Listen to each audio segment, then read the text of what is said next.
প্রিয় বন্ধুগণ, রহমাতুল্লিল আলামিন নবী দু জাহান রহমাতুল্লিল আলামিন মুহাম্মদুর রাসূলুল্লাহ সাল্লাল্লাহু আলাইহি ওয়াসাল্লামের ঘোষণা হলো, আলা ইন্না ফিল জাসাদে মুদগাহ ইজা সালুহাত সালুহাল জাসাদু কুল্লু ওয়া ইজা ফাসাদাত ফাসাদাল জাসাদু কুল্লু আলা ওয়াহিয়াল কলব। No doubt we have important part in our body. If this part is pure, our whole body is pure. If this part is impure, unclean, our whole part, whole body will be unclean, impure. So what is this part called? This is called qalb. Ala wahiyal qalb. আমাদের শরীরের মধ্যে একটা গুরুত্বপূর্ণ অংশ রয়েছে, মাংসের টুকরা রয়েছে, মুদগা রয়েছে। এই মাংসের টুকরা যদি পবিত্র থাকে, গোটা শরীরটাই পবিত্র।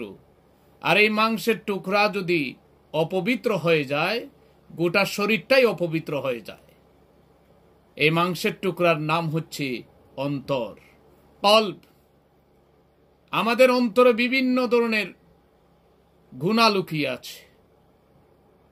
গীবত, পরনিন্দা, চুগলখড়ি, মিথ্যা কথা বলা, মানুষকে হত্যা করার সলা পরামর্শ, ভণ্ডামি, মুনাফিকি, এ সমস্ত বাজে অভ্যাস থেকে যদি আমাদের অন্তরকে পবিত্র করতে চাই, তার একমাত্র ঔষধ হচ্ছে আল্লাহ পাকের জিকির। অন্তরের মধ্যে বিভিন্ন ধরনের রোগ রয়েছে, বিভিন্ন ধরনের শয়তানি কার্যকলাপ রয়েছে। এগুলি থেকে অবশ্যই অন্তরকে পবিত্র করতে হবে। অন্তরকে পবিত্র করার আরবি নাম হচ্ছে তাসকিয়া। যেমন আল্লাহ সুবহানাহু ওয়া তাআলা কুরআনুল কারীমে ঘোষণা দিয়েছেন, ওয়া ইউযাক্কিহিম, তিনি তাদেরকে তাসকিয়া করবেন। নবী দু জাহান মুহাম্মদুর রাসূলুল্লাহ সাল্লাল্লাহু আলাইহি ওয়াসাল্লাম হচ্ছেন মানবতার মহান শিক্ষক, সমস্ত রোগের ঔষধ প্রদানকারী নবী মুহাম্মদুর রাসূলুল্লাহ সাল্লাল্লাহু আলাইহি ওয়াসাল্লাম। তিনি মানুষের অন্তরে কি রোগ রয়েছে সেটাও বলতে পারতেন, এবং অন্তরকে পবিত্র করার তরিকা তিনি বাতিয়ে দিতেন। এই জন্যে আল্লাহর নবী মুহাম্মদুর রাসূলুল্লাহ সাল্লাল্লাহু আলাইহি ওয়াসাল্লাম হচ্ছেন মানুষের শারীরিক, মানসিক, যৌন এবং আত্মিক রোগের একমাত্র ডাক্তার নবী দু জাহান মুহাম্মদুর রাসূলুল্লাহ সাল্লাল্লাহু আলাইহি ওয়াসাল্লাম। অন্তরকে যদি আমরা পরিষ্কার করতে চাই, তাহলে একাকী হোক আর দলবদ্ধভাবে হোক, আল্লাহর জিকির করা ছাড়া কোনো উপায় নেই। আলা বিজিক্রিল্লাহি তাতমাইন্নুল কুলুব। জেনে রাখো, আল্লাহ পাকের জিকিরের মাধ্যমে অন্তরে প্রশান্তি লাভ হয়। আল্লাহ পাক অন্তরে সাকিনা নাজিল করেন। মনের মধ্যে যত ধরনের রোগ থাকুক না কেন, জিকির করুন, আল্লাহ আল্লাহ জিকির করুন, আল্লাহ পাকের তাসবিহ পড়ুন, লা ইলাহা ইল্লাল্লাহ জিকির করুন। আল্লাহ পাক অন্তর থেকে সর্বপ্রকারের কলুষতা দূর করে দিবেন, ময়লা আবর্জনা দূর করে দিবেন। মনের মধ্যে যত ধরনের মুনাফিকি বেমার রয়েছে, সব কিছু আল্লাহ পাক দূর করে দিবেন।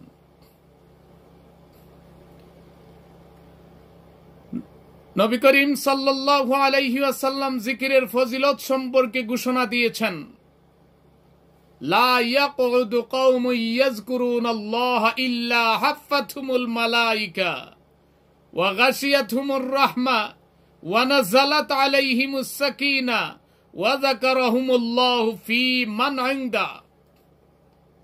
Whenever a group of people sit down for remembering Allah's name, for zikr of Allah subhanahu wa ta'ala,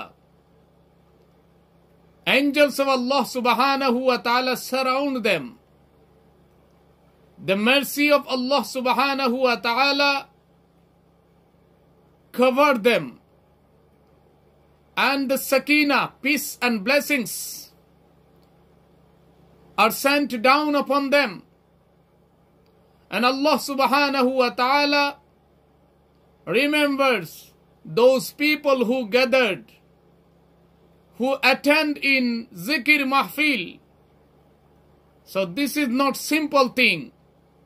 If we do zikr, Allah subhanahu wa ta'ala remember us. If we do zikr, Allah subhanahu wa ta'ala remove all kind of impurities from our hearts. If we do zikr, Allah subhanahu wa ta'ala send mercy and blessings upon us.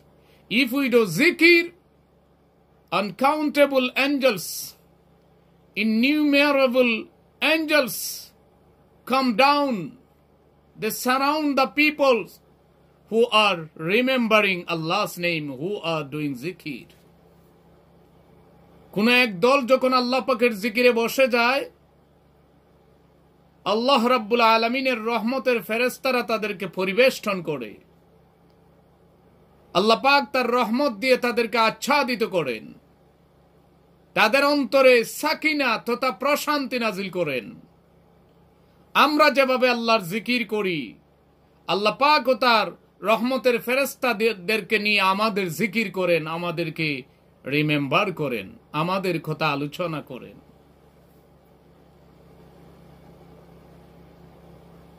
জিকিরের মাহফিল শেষ হতে না হতেই আল্লাহ পাক ফেরেশতাদেরকে সাক্ষী রেখে জিকিরে শরীক হওয়া বান্দা বান্দীদের সকলের সমস্ত গুনাহ আল্লাহ পাক মাফ করে দেন।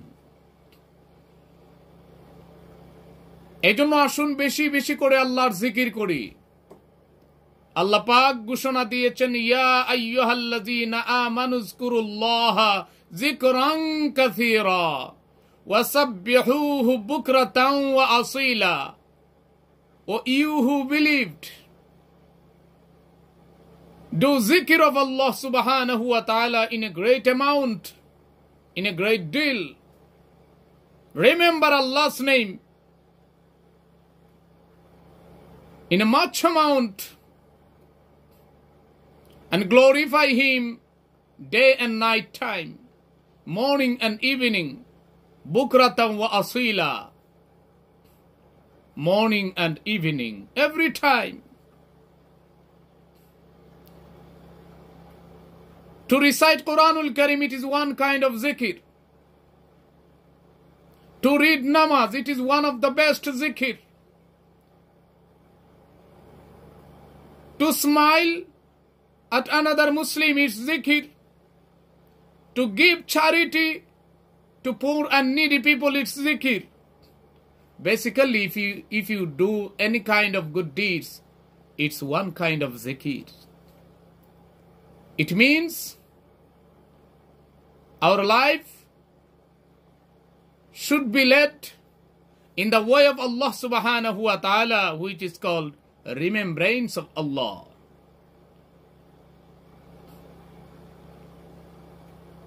We'll command for good deeds and join for good deeds, and we will protect ourselves from bad deeds.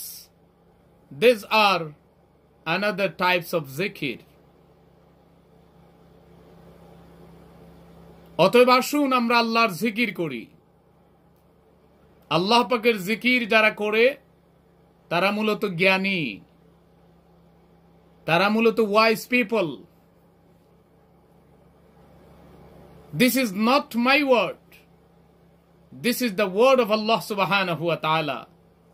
He said in Holy Quran, الَّذِينَ يَذْكُرُونَ اللَّهَ قِيَامًا وَقُعُودًا وَعَلَى جُنُوبِهِمْ وَيَتَفَكَّرُونَ فِي خَلْقِ السَّمَاوَاتِ وَالْأَرْضِ رَبَّنَا مَا خَلَقْتَ هَذَا بَاطِلًا سُبْحَانَكَ فَقِنَا عَذَابَ النَّارِ. Those are wise men who remember Allah in standing position, in sitting down, in lying down, and they are thinking. They think about the creation of Allah subhanahu wa ta'ala, whatever in between sky and earth. After thinking a while, they supplicate to Allah subhanahu wa ta'ala, Rabbana ma khalaqta haza batila. O our Lord, you didn't create anything in vain, unnecessarily. Subhanaka, glory be to you. Faqina azaban nar, therefore save us from the punishment of hellfire. জ্ঞানী তো হচ্ছে তারা যারা আল্লাহর জিকির করে দাঁড়িয়ে বসে শুয়ে আর আল্লাহ পাকের সৃষ্টি নিয়ে গবেষণা করে এক পর্যায়ে সে আল্লাহর কাছে এভাবে হাত বাড়িয়ে দোয়া করে, হে আমার পরওয়ারদিগার, হে আমাদের প্রতিপালক, এই দুনিয়ার কোনো কিছুই তুমি ভৃতা সৃষ্টি করনি। তোমার প্রশংসা জানাই, তোমার গুণগান করি, গুণকীর্তন করি। আমাদেরকে জাহান্নামের আগুন থেকে রক্ষা করো। সুতরাং জ্ঞানী কারা? They will remember Allah, whether in standing position or sitting position or lying down. That is no fact. If you worship Allah in standing position, how can it be bidah? When Allah said, those are wise men who remember me in standing position, how can such so-called scholar opine to remember Allah in standing position is bidah? To do qiyam is bidah. How is it possible? To remember Prophet Muhammad sallallahu alayhi wasallam is actually to remember Allah. Iza zukirtu zukirta ma'i. Allah subhanahu wa ta'ala says in Hadith Qudsi, whenever I am remembered, you must be remembered. That means the zikir of Prophet Muhammad sallallahu alayhi wasallam is zikir of Allah. বন্ধুগণ, তাহলে আসুন আমরা আল্লাহ পাকের জিকির করি, তাসবিহ তাহলিল করি সঠিক পদ্ধতিতে। যদি আমরা আল্লাহর জিকির করি, আল্লাহ পাক আমাদের জিকির করবেন। যেমন আল্লাহ রাব্বুল আলামিন সূরা বাকারার 152 নম্বর আয়াতে বলেছেন, ফাযকুরুনি আযকুরকুম ওয়াশকুরু লি ওয়ালা তাকফুরুন। Remember me, I will remember you. Be grateful to me, never be ungrateful. আমাকে স্মরণ করো, আমিও তোমাদেরকে স্মরণ করব। আমার শুকরগুজার হয়ে যাও, কখনো না শুকর হইও না, কখনো অকৃতজ্ঞ হইও না। আল্লাহ পাক আমাদেরকে তার জিকির করার তৌফিক নসিব করুন, দিনে রাতে তাকে মনে করার তৌফিক দিন। আমিন ইয়া রাব্বাল আলামিন।